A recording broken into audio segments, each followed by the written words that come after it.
안녕하세요. 저는 딸기 만두 딸입니다. 엄마가 읽을 책은 나이 먹고 체하면 약도 없지. 작가 임선경, 출판사 RHK입니다. 낭독을 허락해 주신 출판사 선생님 고맙습니다. 듣고 계신 이모, 삼촌 감사합니다. 구독, 좋아요 눌러주세요. 감기 조심하세요. 또 만나요.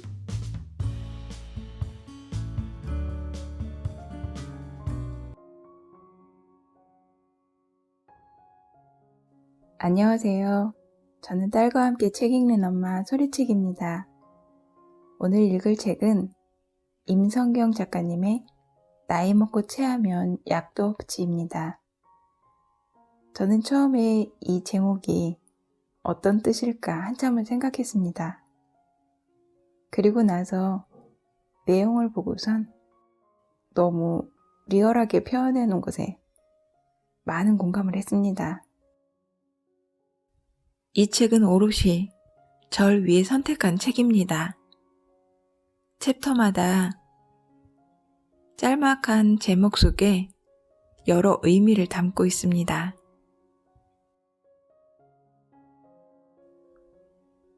나이 먹고 체하면 약도 없지. 작가 임성경, 출판사 RHK. 살면서 가장 꾸준히 한 일은 나이 먹는 일. 본격 나이 탐구 에세이. 이 책은 4장으로 이루어져 있습니다. 1장, 늙어갈 순 있지만 젊어갈 순 없다니. 2장, 자식과도 약간의 거리를 둔다. 3장, 발랄하게 반환점 돌기.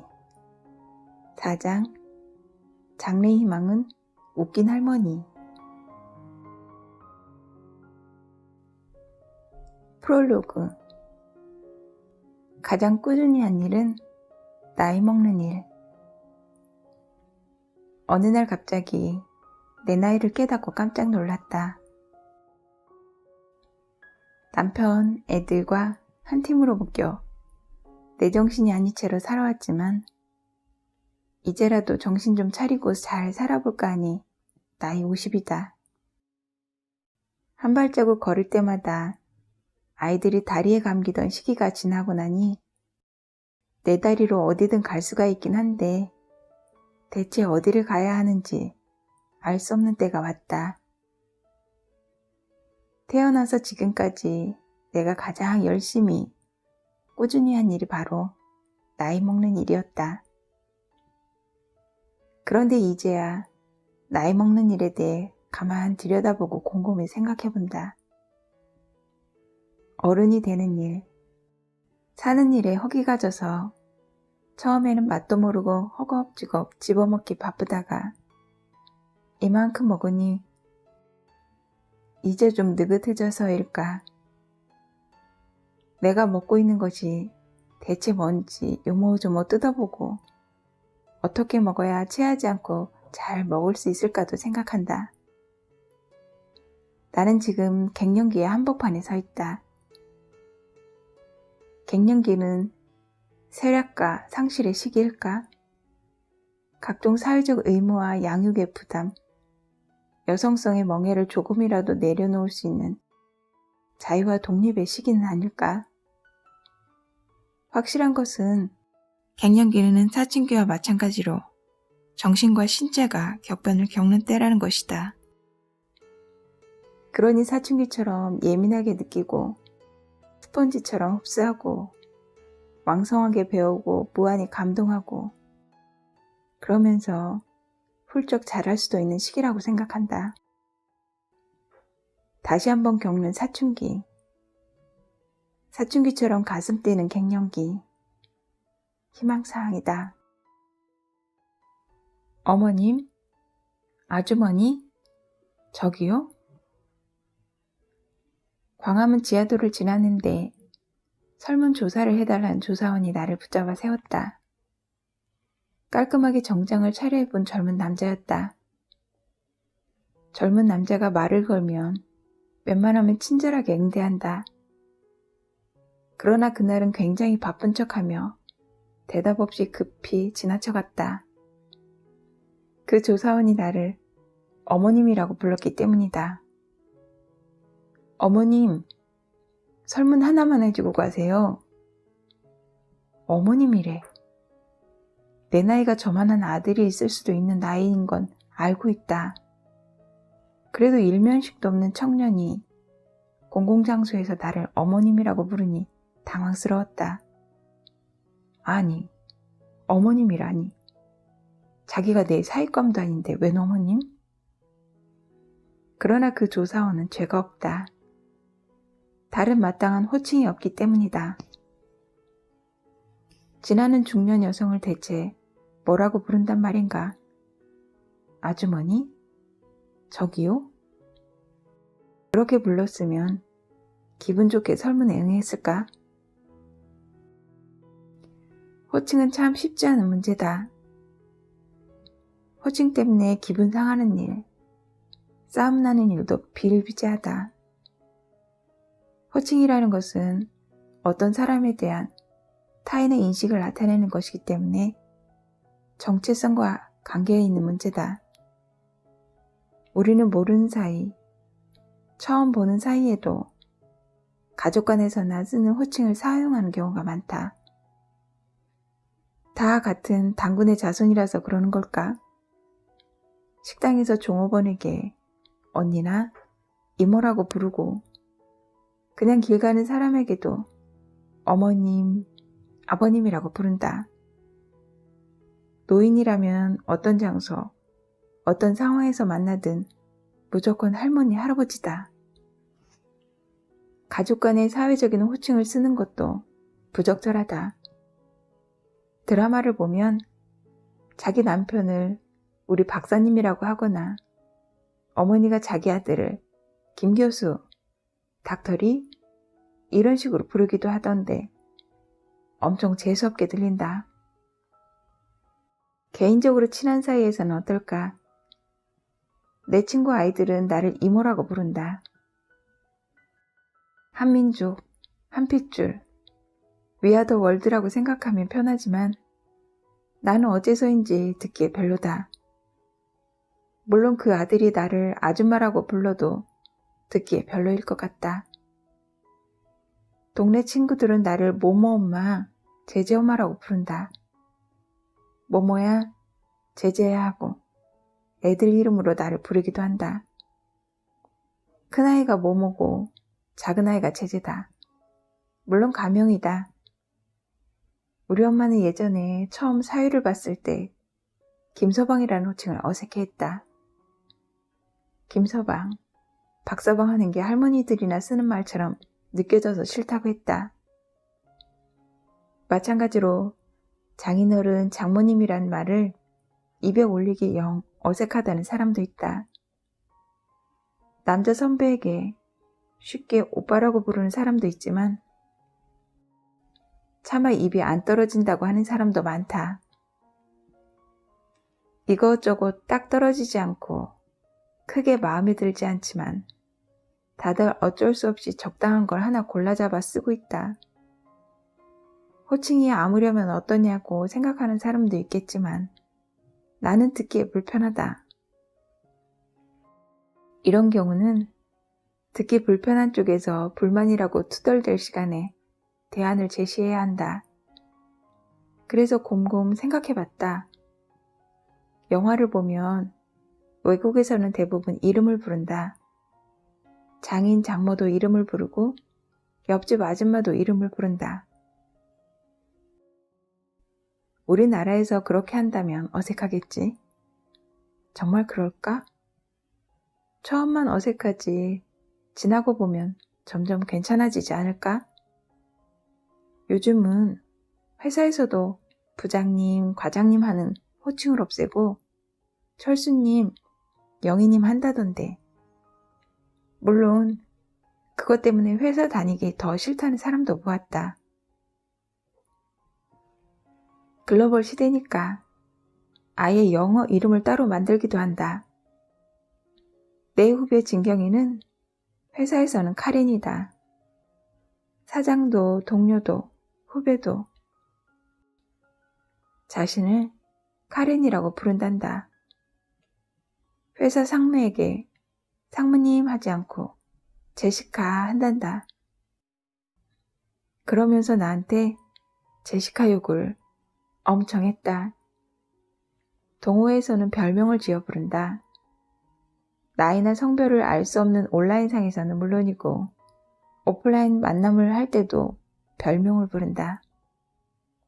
잘 모르는 사이에 족보 따져가며 형님 동생 하기도 그렇고 직위를 따져 물을 것도 아니니 별명을 만들어 쓰는 것이 가장 자연스럽다. 그래서 제안한다. 호칭에 대해 불평불만이 많은 사람으로서 목마른 자가 우물을 판다는 차원에서 하는 제안이다. 동호회가 아니라도 일상 속에서 각자 하나씩 별명을 만드는 것이다. 이름은 자신이 선택할 수 없지만 별명은 스스로 선택할 수 있으니 자신의 특징이나 정체성을 드러낼 수 있다. 너무 깊게 생각할 거 없이 그냥 좋아하는 꽃이나 닮았다고 생각하는 동물 이름이어도 재밌겠다고 생각한다. 별명은 기억하기도 쉽고 부르기도 쉽다. 물망초, 이것 좀 드셔보세요. 새벽별이 해오셨는데 아주 많나요? 친척 모임에서 이런 정 깊은 대화가 오갈 수 있다. 셋째 당숙모님이라고 하는 것보다야 훨씬 좋다. 시부모님이 50 넘은 며느리를 아가라고 부르는 민망함도 피할 수 있다. 별명 부르기를 실제로 해보면 아주 편리하고 정답다. 공동육아 어린이집이나 대안학교에서는 이렇게 별명을 만들어 부르는 일이 일상화되어 있다. 큰아이 모모는 대안학교에 다녔는데 학교 선생님들, 학부모들은 다들 별명으로 소통한다. 아이들도 선생님을 수학선생님, 교장선생님하고 부르는 것이 아니라 항아리, 수수꽃다리 하는 식으로 부른다. 학부모도 누구 엄마, 누구 아빠라고 부르지 않고 감자나 고구마로 부른다. 어떤 사람을 단순히 교사나 누구의 엄마로만 만나는 것이 아니라 그 사람 자체로 대하게 된다는 것이 좋은 점이다. 아이들이 교사를 대할 때도 스스럼이 없다. 참고로 모모학교에서 부르는 내 별명은 아랑곳이다. 아랑곳 하지 않는다고 할 때의 그 아랑곳. 아랑곳은 사전에는 어떤 일에 마음을 씀이라고 되어 있다. 남편은 내게 별명까지도 뻔뻔한 스타일이라고 말한다. 아랑곳 하는 경우도 많은데 언제나 아랑곳 하지 않는다고만 생각하는 모양이다. 별명으로 서로를 부르다 보면 언젠가는 스스럼 없이 이름을 부르게 되는 날도 올 것이다. 어쨌든 호칭으로 받는 스트레스는 훨씬 줄 것으로 생각한다. 하지만 아직 해결하지 못한 게 있다. 아는 사이에서는 그렇다 치고 모르는 사이, 길 가다 만난 사람은 어떻게 불러야 할까? 외국에서는 헤이 하는 것 같다. 우리가 저기요 하는 것과 비슷하다. 그것밖에는 방법이 없을까? 설문조사를 청하는 청년은 나를 어머님 대신 대체 뭐라고 불러야 했을까? 국민 대토론회라도 열어봤으면 하는 심정이다. 똘똘이 물방울에게 무슨 일이? 50이 넘은 나이에 건망증에 관해 이야기하는 것은 진부하다. 가스불을 끄지 않아 집에 불이 날 뻔한 적도 여러 번이고 차 열쇠나 휴대폰, 지갑 등을 두고 나와 다시 집으로 돌아가는 일은 부지기수다. 냉장고 문을 열고 내가 왜 이 문을 열었을까 진지하게 고민하면서 전기료만 올리는 일도 일상일 뿐이다. 나이 탓을 하기에는 전과가 너무 많다. 젊을 때도 심지어 어릴 때도 나는 깜빡하기 일쑤였고 엄마에게 정신머리 없다는 소리를 자주 들었다. 오래전 우리 아이들이 어릴 때 일이다. 친구들과 만나기로 약속을 했다. 아이들을 키우는 입장이라 외출 한번 하기가 쉽지 않았다. 아이들과 남편을 시댁에 보내고 주말을 즐길 생각을 하니 가슴이 두근거릴 정도로 신이 났다. 모처럼 차려입고 분도 바르고 약속 장소인 신촌으로 향했다. 버스를 탔는데 주말이라 길이 꽉꽉 막혀서 나는 조금 늦는다고 전화하려고 휴대폰을 꺼냈다. 전화를 걸려는데 휴대폰이 뭔가 이상했다. 그때는 나름대로 최신폰이던 손 안에 쏙 들어오는 작은 폴더형의 휴대폰. 광택이 나는 블랙 컬러에 내 휴대폰이 뭔가 낯설어 보였다. 뭐야 이거? 휴대폰을 들여다보던 나는 가슴이 철렁 내려앉았다. 내가 급하게 가방 속에 쑤셔놓고 나온 것은 우리 큰애이 파워레인저 매직포스 매직폰이었다. 사이즈도 비슷하고 색깔도 똑같았다. 버튼을 누르면 신호음도 나고 여러모로 진짜 휴대폰과 비슷해서 큰애가 아끼는 장난감이었다. 가격도 비쌌다. 문제는 그 매직폰에 전화번호는 전혀 저장되어 있지 않다는 점이었다. 나는 졸지에 친구들과 전혀 연락이 닿지 않는 끈떨어진 신세가 되어버렸다. 우리는 신촌에서 만나자고만 했지 정확한 장소를 정하지는 않았다. 근처에 와서 전화해. 그게 약속의 내용이었다. 친구들이 지금 어디 모여 있는지 알 수 없었고 알아볼 방법도 없었다. 정말 까맣게 아무 전화번호도 기억나지 않았다.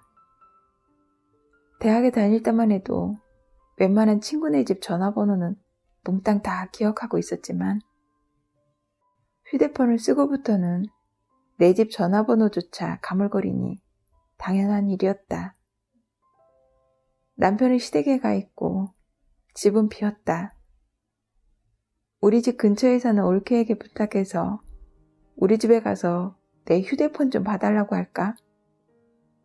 하지만 올케 전화번호도 기억나지 않았다.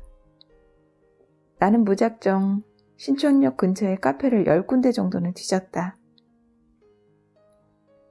하지만 기적적인 상봉 따위는 이루어지지 않았고 나는 터덜터덜 혼자 집으로 돌아올 수밖에 없었다. 아이들 없이 밖에서 친구를 만나는 1년에 한 번 있을까 말까한 그 소중한 기회를 나는 그렇게 날려버렸다.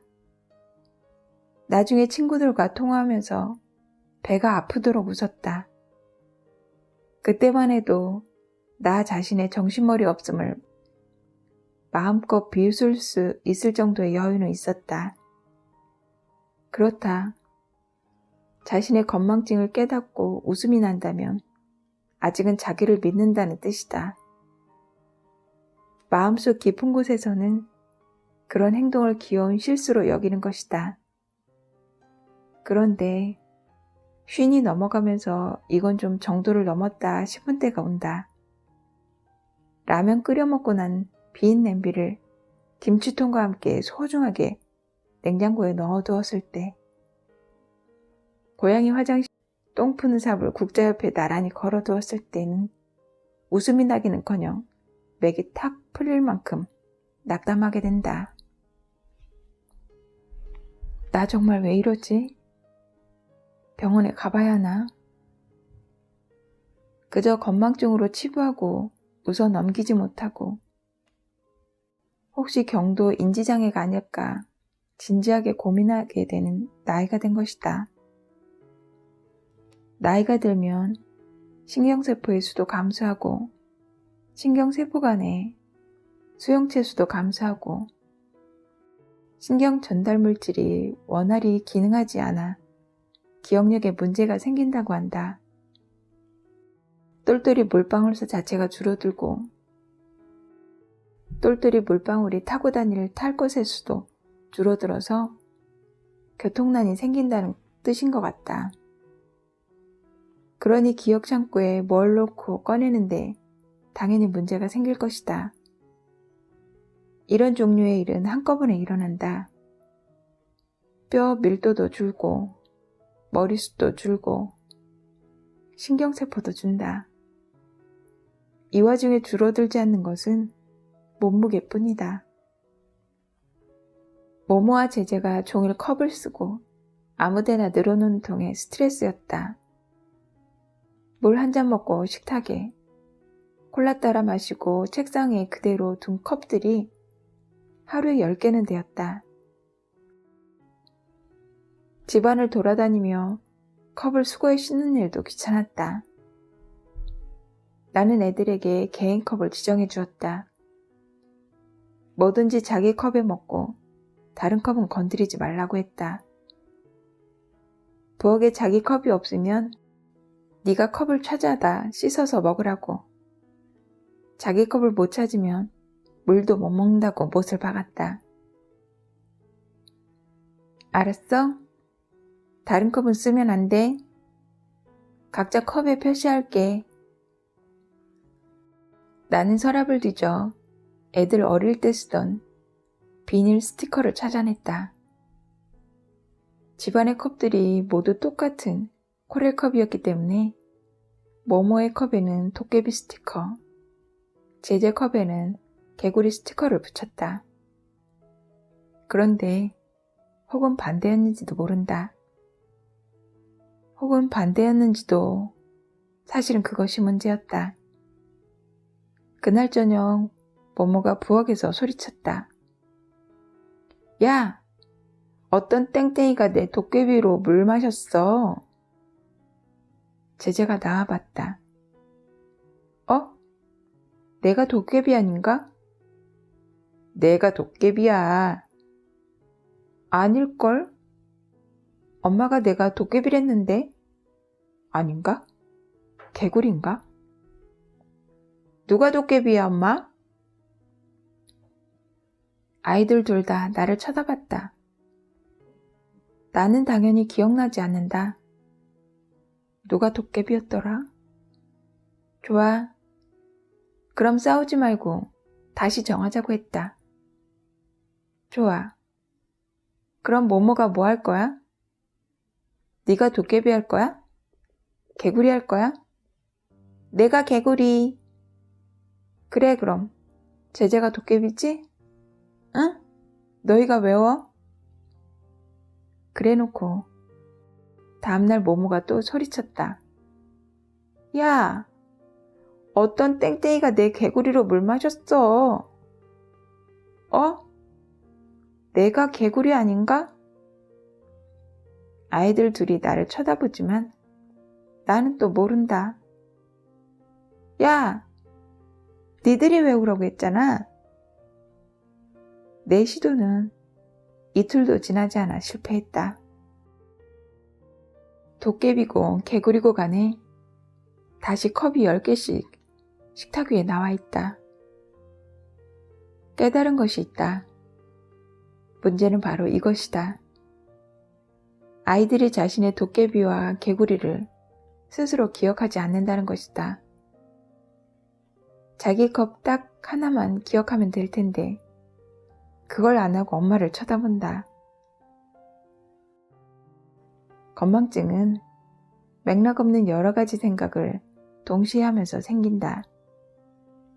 냉장고를 열면서 저녁 반찬을 걱정함과 동시에 작은 애의 중간고사 영어 시험을 걱정하고 또 동시에 남편의 춘추복을 세탁소에서 찾아왔는지 아닌지 생각하다 보니 냉장고 문을 열고 멍하니 서 있게 되는 것이다. 한 사람이 자신의 일상과 관련해 기억할 일이 100가지라고 치면 다른 가족들은 자신의 그 100가지 대부분을 엄마에게 떠넘긴다.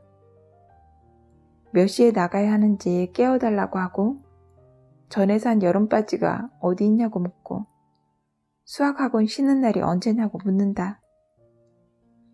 양말이든 가위든 수정테이프든 뭐든 없으면 엄마부터 부른다.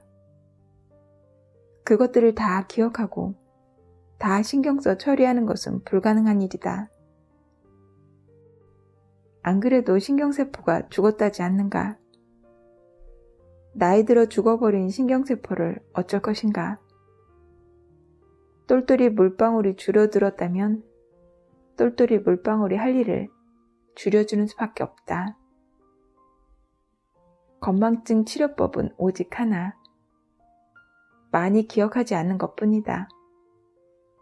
꼭 기억해야 할 것만 하고 나와 관련된 일만 꼼꼼히 챙기고 다른 것은 놔둔다. 가방 속에서 체육복을 꺼내놓지 않아 냄새가 찌든 것을 다시 입고 가야 하거나 말거나 알람 맞추는 걸 잊어서 약속에 늦거나 말거나 놔둔다. 자기 일상은 자기가 챙기도록, 자기 걱정은 자기가 하도록 둔다. 도깨비고 개구리고 간에 온 집안에 컵들이 여기저기 널려있지만 나는 내 도자기 컵만 챙긴다. 쓸 컵이 없으면 아쉬운 사람이 찾아서 씻어 쓰기 마련이다. 그렇게 해서 건망증이 조금 나아졌나 하면 솔직히 그렇진 않은 것 같다. 나는 여전히 깜빡깜빡 정신이 없고 나뿐 아니라 온 가족과 집이라는 공간까지 갱년기의 혼돈을 같이 겪고 있다. 그러나 어쩔 것이냐. 세상에는 불가항력이라는 것도 있는 법이다. 나는 옛사람과 한 집에 산다. 외출했다 돌아오는 길에 아이를 봤다. 하굣길에 제 친구들과 무슨 얘기를 하는 건지 큰 소리로 떠들며 걸어오고 있었다. 제재는 길을 갈 때 도무지 주변을 살피지 않는다. 스마트폰을 들여다보거나 친구들이랑 정신없이 떠들거나 뭐 중요한 일이라도 되는 양 집중해서 손에 든 실내화 주머니를 발끝으로 차며 걷는다. 제재가 먼저 누군가를 알아채기는 쉽지 않다. 제재, 아들? 크게 부르고 싶지만 나는 기다렸다. 아들은 길에서 큰 소리로 자기 부르는 것을 싫어한다. 내 생각에는 공공장소에서 엄마가 존재를 드러내는 것 자체를 싫어하는 것 같다.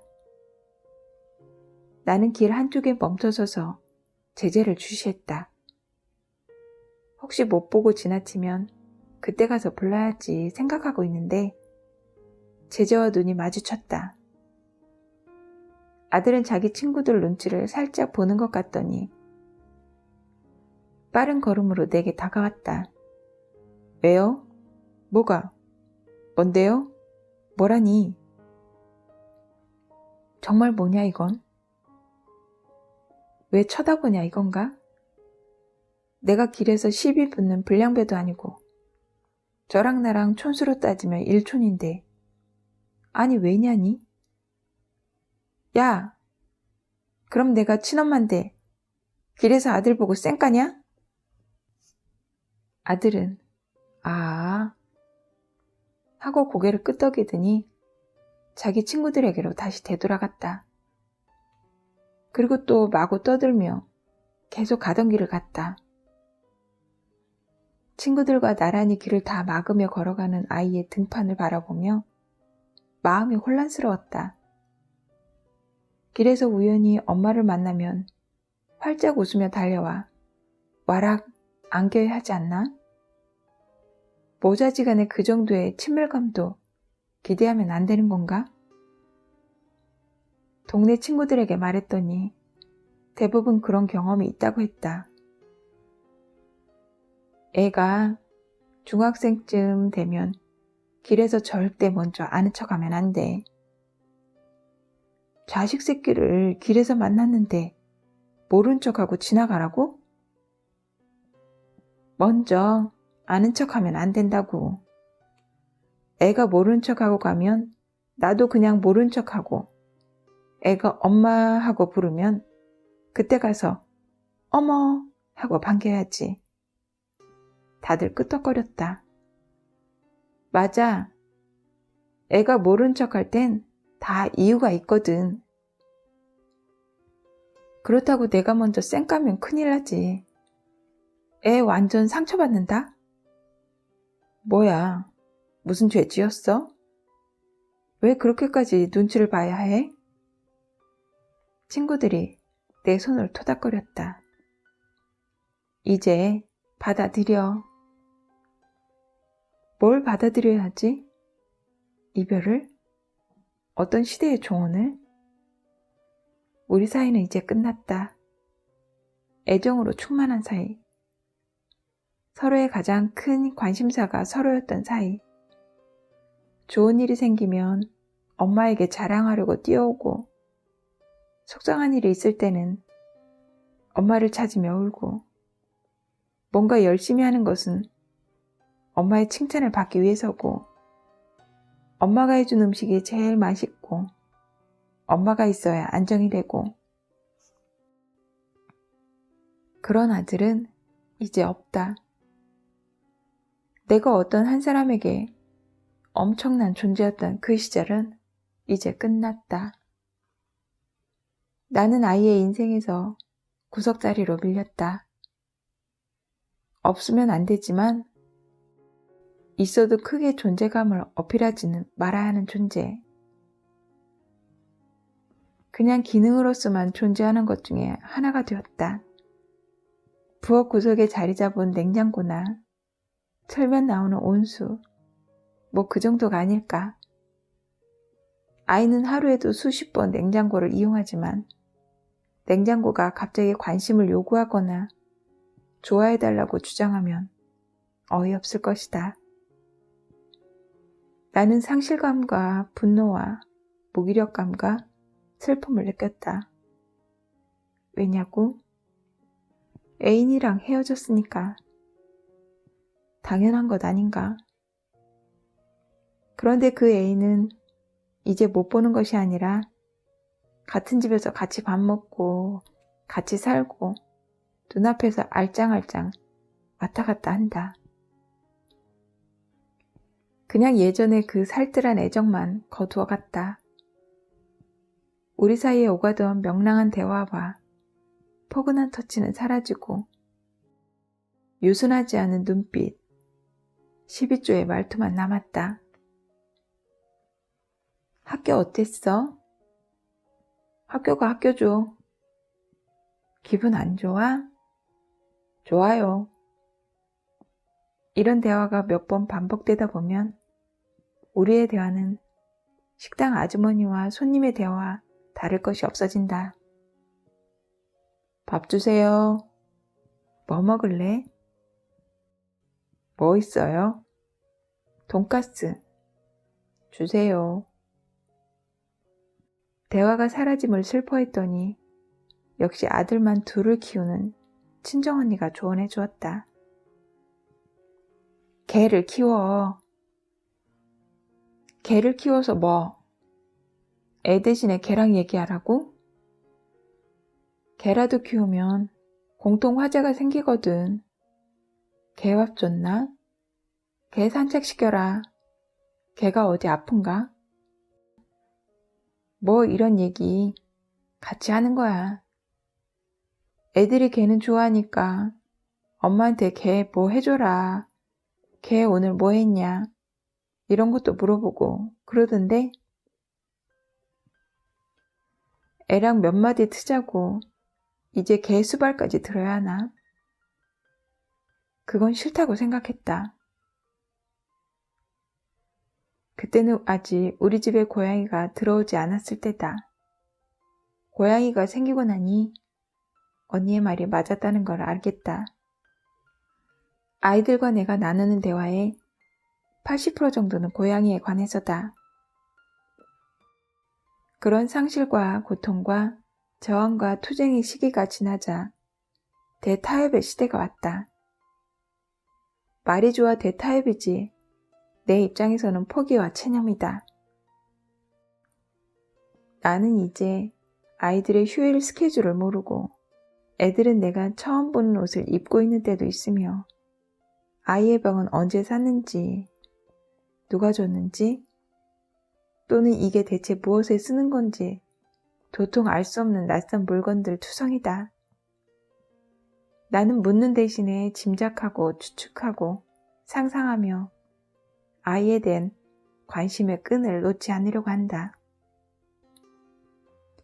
짝사랑, 외사랑이라고 해서 할 일이 없는 것은 아니다.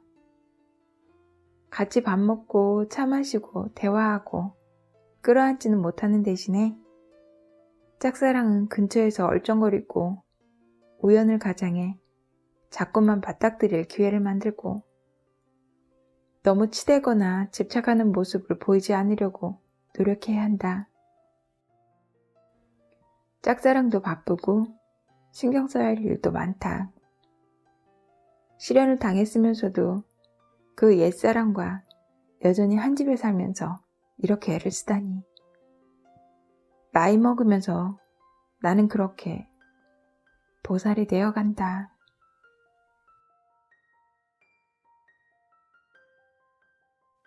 임성경 작가님의 나이 먹고 체하면 약도 없지. 오늘은 여기까지입니다. 함께 들어주신 여러분 고맙습니다.